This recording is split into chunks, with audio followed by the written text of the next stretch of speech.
दोस्तों नमस्कार, मैं हूं डॉक्टर प्रदीप प्रसन्न। आप सबका वेलकम है मेरे चैनल हिंदी की बिंदी पर। आइए आज कुछ नई बात सीखते हैं नए टॉपिक के साथ में।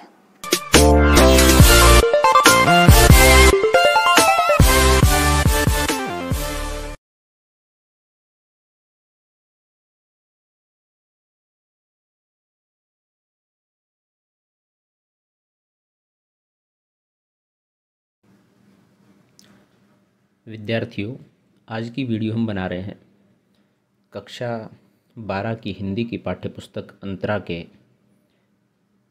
भीष्म साहनी द्वारा लिखे गए पाठ गांधी, नेहरू और यासेर अराफात से संबंधित।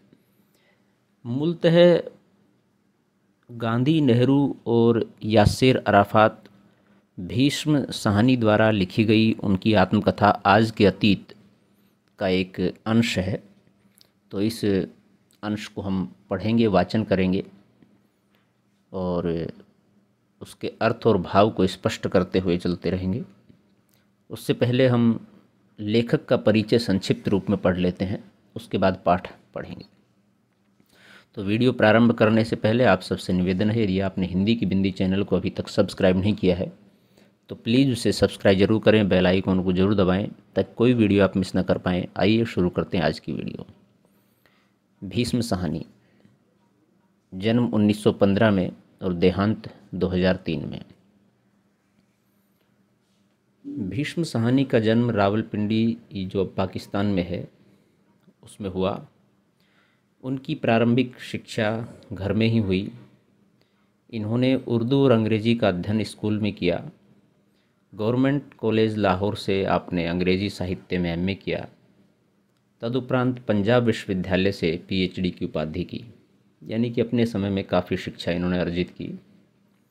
देश विभाजन से पूर्व इन्होंने व्यापार के साथ साथ मानद यानी कि ऑनरेरी अध्यापन का कार्य किया। विभाजन के बाद पत्रकारिता, इप्टा नाटक मंडली में काम किया। रंगमंच थिएटर से भी आप लगातार जुड़े हुए रहे। आपने अनेक नाटक लिखे और नाटक किए भी। मुंबई में बेरोज़गार भी रहे। फिर अम्बाला के कॉलेज में तथा खालसा कॉलेज अमृतसर में अध्यापन से जुड़े। कुछ समय बाद स्थायी रूप से दिल्ली विश्वविद्यालय के जाकिर हुसैन कॉलेज में साहित्य का अध्यापन किया, वहाँ पढ़ाने लग गए। लगभग 7 वर्ष विदेशी भाषा प्रकाशन गृह मास्को में अनुवादक के पद पर भी कार्यरत रहे। रूस प्रवास के दौरान रूसी भाषा का अध्ययन और लगभग 2 दर्जन रूसी पुस्तकों का अनुवाद उनकी विशेष उपलब्धि रही है। लगभग 2.5 वर्षों तक नई कहानियों का कुशल संपादन किया। ये प्रगतिशील लेखक संघ तथा एफ्रो एशियाई लेखक संघ से भी संबद्ध रहे। तो भीष्म साहनी ने अनेक भाषाओं का अध्यापन किया।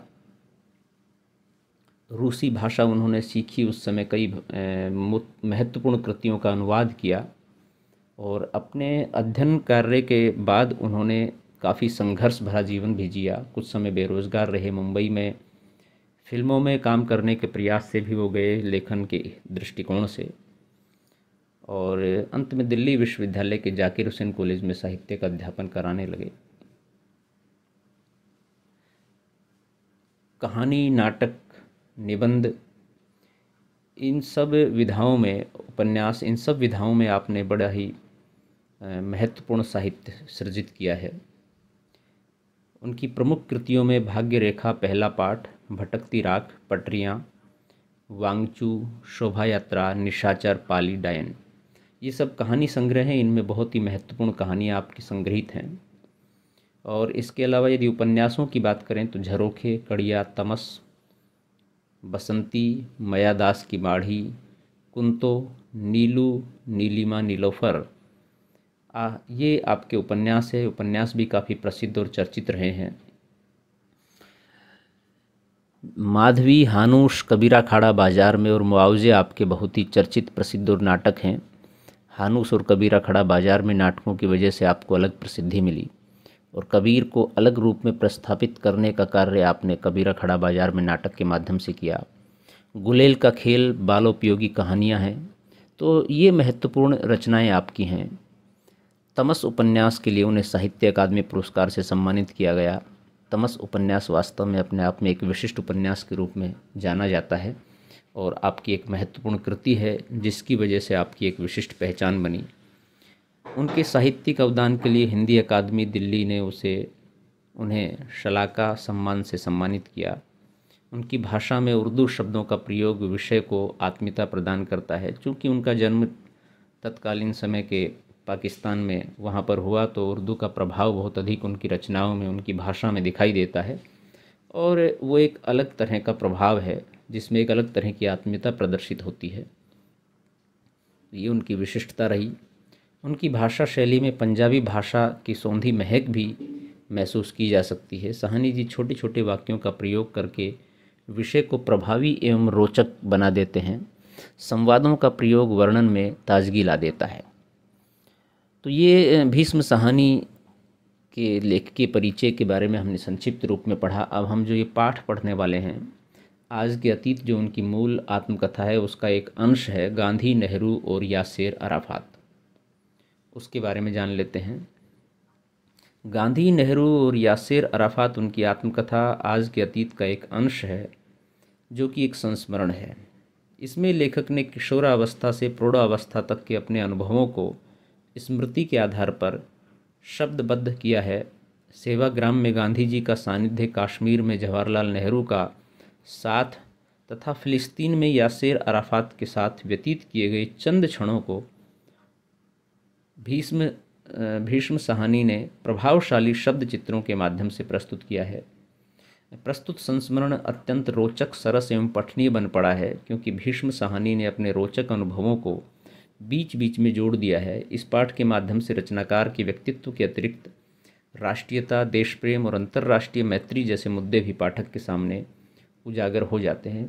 कहने का तात्पर्य है किसी भी रचना के माध्यम से रचनाकार उस रचना में जो उन्होंने लिखा है उसकी कथा और कहानी को ही नहीं बताना चाहते हैं, बल्कि उसके माध्यम से बहुत सारे अप्रत्यक्ष बिंब छुपे होते हैं जिनको उस रचना के माध्यम से आम जन के समक्ष लाया जाता है। जैसे कि यहाँ पर 3 बड़े नेताओं की बात हो रही है और अलग अलग जगह पर उनसे वो मिले हैं, तो उनके जो साथ रहे हैं वो एक संस्मरण अत्यंत रोचक तरीके से प्रस्तुत किया गया है। लेकिन उसको राष्ट्रीय प्रेम, राजनीति, समाज, साहित्य, धर्म, देश प्रेम, अंतर्राष्ट्रीय मैत्री, इन सभी मुद्दों के आधार पर देखा जा सकता है और इन सभी मुद्दों के आधार पर देख करके एक व्यक्ति का इन नेताओं के साथ किस तरह का संबंध स्थापित होना चाहिए या होता है, उन सब का भी अवलोकन आज किया जा सकता है और तत्कालीन रूप से हम तुलना भी कर सकते हैं उस समय और आज के समय को लेकर के, या उस समय और आज की समय की राजनीति और साहित्य को लेकर के। तो ये सारी बातें इन रचनाओं में मौजूद होती हैं। विशेष रूप से हम जिस रचना की बात कर रहे हैं, गांधी, नेहरू और यासेर अराफात, इस आत्मकथा के अंश जो कि संस्मरणात्मक अंश है, उसके अंदर भीष्म साहनी ने उसे